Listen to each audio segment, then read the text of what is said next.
নমস্কার, একালের রান্নাঘরে সকলকে স্বাগত জানাই। আমি আজকে গাজরের একটি রেসিপি নিয়ে হাজির হয়ে গেছি। সেটি হলো গাজরের পায়েস বা ক্ষীর। খুবই কম সময়ে এবং কম উপকরণ লাগে এই রান্নাটি করতে। এই ক্ষীর এতটাই সুস্বাদু যে ছোট বড় সকলেই এটি খেতে ভীষণ পছন্দ করে। তাহলে রেসিপিটি শুরু করা যাক। রেসিপিটি ভালো লাগলে একটা লাইক করবেন আর আমার চ্যানেলটিকে সাবস্ক্রাইব করবেন। গাজরের পায়েস করবার জন্য আমি 300 গ্রাম গাজর নিয়েছি আর গাজরের খোসা ছাড়িয়ে গাজরগুলোকে ভালো করে ধুয়ে নিয়েছি। এবারে এই গাজরগুলোকে গ্রেটারের সাহায্যে গ্রেট করে নেব। প্রথমে গাজরের দুই প্রান্ত একটু কেটে বাদ দিয়ে দেবো।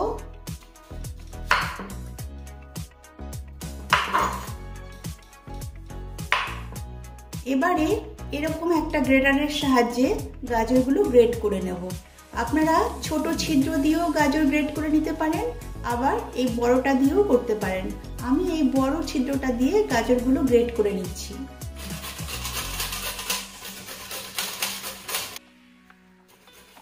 গাজরগুলো সব গ্রেট করে নিয়েছি। এবারে যাচ্ছি নেক্সট স্টেপে। এবারে গ্যাসে একটা প্যান বসিয়ে তাতে দিয়ে দিচ্ছি 2 চামচ ঘি।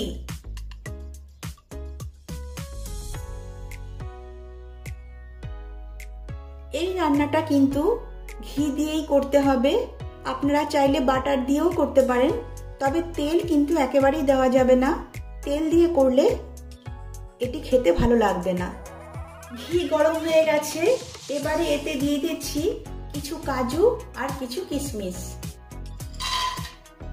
এবারে এই কাজু আর কিশমিশ কিছুক্ষণ ভেজে নেব।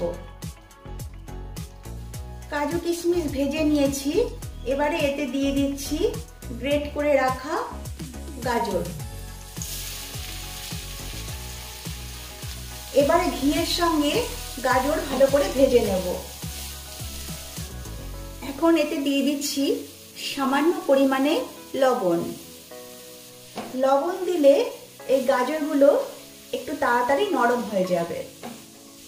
2-3 মিনিট ঘিয়ের সঙ্গে গাজরটা ভালো করে ভেজে নিয়েছি। এবারে গাজরটাকে একটু সেদ্ধ আর একটু নরম করবার জন্য আমি 2-3 মিনিটের জন্য ঢাকা চাপা দিয়ে এটাকে কুক হতে দেবো। এই সময় গ্যাসের ফ্লেমটা লো টু মিডিয়াম করে রাখতে হবে। 3 মিনিট হয়ে গেছে। এবার ঢাকনাটা তুলে নিচ্ছি। ঢাকা দেওয়ার কারণে গাজরগুলো বেশ নরম ও সেদ্ধ হয়েছে এবং এর থেকে একটু জলও বেরিয়েছে। এই জলটাকে শুকিয়ে নিতে হবে। 3-4 মিনিট ধরে এই গাজরগুলোকে আমি একটু ভেজে নিয়েছি। এতে যে জল বেরিয়েছিল সেই জলটাও শুকিয়ে গেছে। এবারে এই গাজর আমি একটা পাত্রে নামিয়ে নিচ্ছি।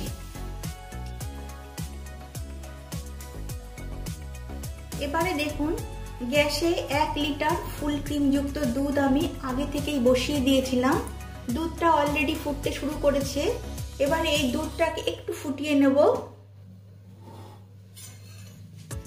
এবারে এই ফোটানো দুধের থেকে কিছুটা দুধ আমি তুলে রাখছি।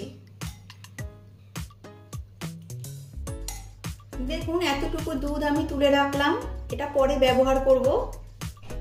দুধটাকে কিছুক্ষণ ফুটিয়ে নিয়েছি। এবারে এতে আমি অ্যাড করছি ভেজে রাখা গাজর।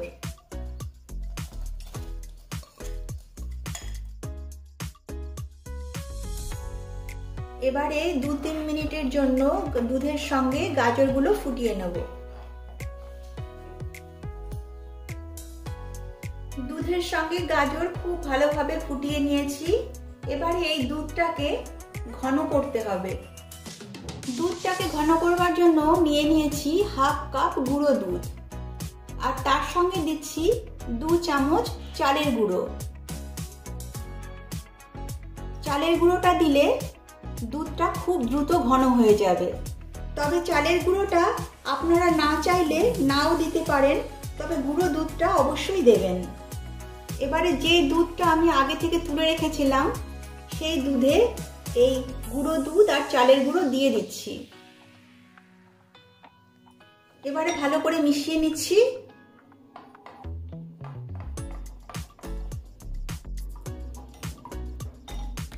লিকুইড দুধের সঙ্গে গুঁড়ো দুধ আর চালের গুঁড়োটা ভালো করে মিশিয়ে নিয়েছি।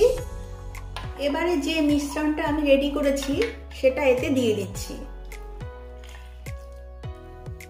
এবারে ভালো করে নেড়ে চেড়ে মিশিয়ে নিচ্ছি। এখন এই মিশ্রণটা কিন্তু দ্রুত ঘন হয়ে যাবে। দেখুন মিশ্রণটা আগের থেকে অনেকটাই ঘন হয়ে গেছে। এবারে এতে দিয়ে দিচ্ছি হাফ চামচ এলাচ গুঁড়ো। এলাচ গুঁড়ো দিলে একটা সুন্দর ফ্লেভার হয়। এবারে শেষে দিচ্ছি হাফ কাপ চিনি। আমি হাফ কাপ চিনি দিলাম, আপনারা আপনাদের পছন্দ মতো চিনিটা অ্যাড করবেন। চিনি দেওয়ার পর ভালোভাবে নেড়ে চেড়ে দিচ্ছি। চিনি দেওয়ার ফলে মিশ্রণটা একটু পাতলা হয়েছে। এবারে এই মিশ্রণটাকে আরো কিছুক্ষণ ধরে জাল দিয়ে নিতে হবে। চিনি অ্যাড করার পর আরো 3 থেকে 4 মিনিট আমি এই মিশ্রণটাকে ভালো করে ফুটিয়ে নিয়েছি।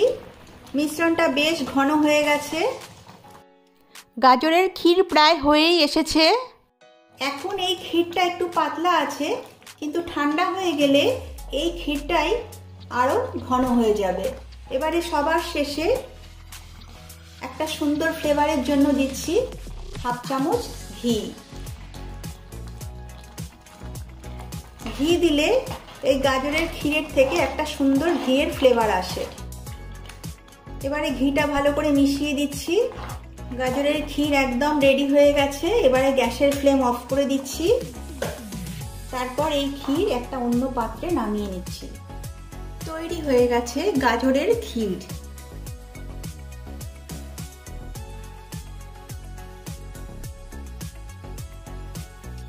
উপরে কিছু পেস্তা বাদাম ছড়িয়ে দিচ্ছি।